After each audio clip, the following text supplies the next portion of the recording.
Imagine if you could not just hear music, but see it, like a painting. Well, today we're talking about a composer who did exactly that.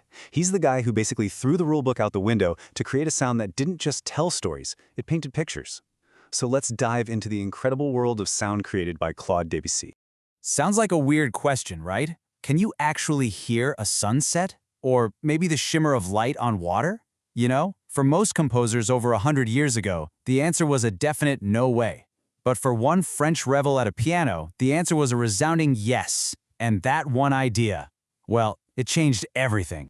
To really get how radical his music was, we've got to go back to the very beginning. Because you see, Debussy was different from the start.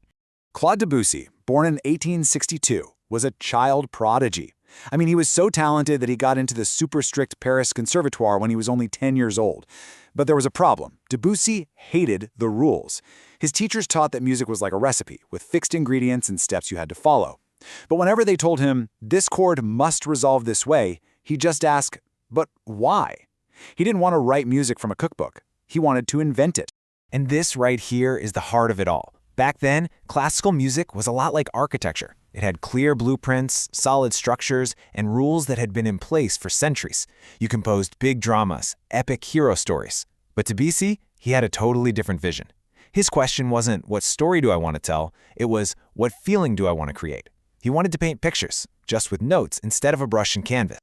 So, how do you even do that? How do you make sounds feel like colors? Simple. You invent your own tools.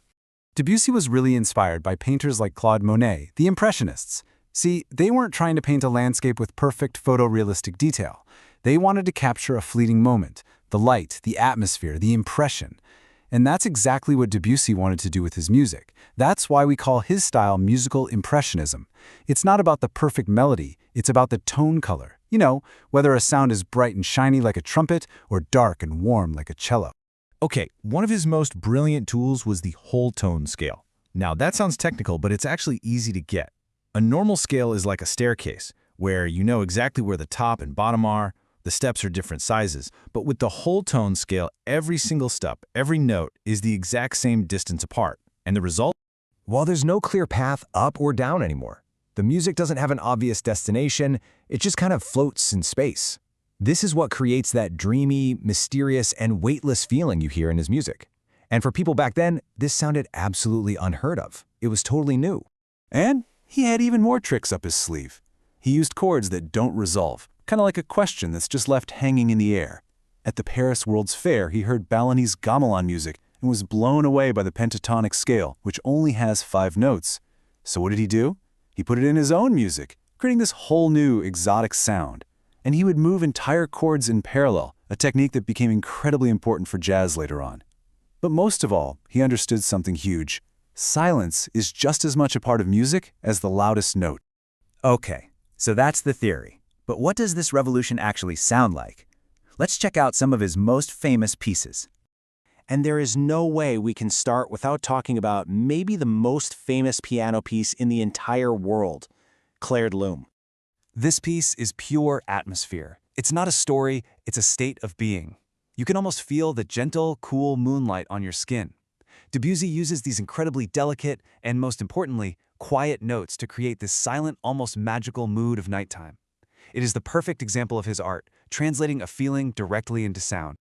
Next up, let's take a whole orchestra and turn it into the ocean itself, la mer, which just means the sea. What's so amazing here is that Debussy would literally sit for hours on the coast and do nothing but watch the sea, the movement of the waves, the play of light and shadow, and that is exactly what we hear. The gentle lapping of water, the building of a powerful storm, the glittering of the sun. He used the orchestra like a giant palette of colors, and in doing so, he just shattered all expectations of what symphonic music could be. And finally, we have the piece that many people consider the true starting shot of modern music, the prelude to the Afternoon of a Faun. It starts with one of the most famous flute solos in all of music history. The sound is lazy, aimless, almost like you're half asleep.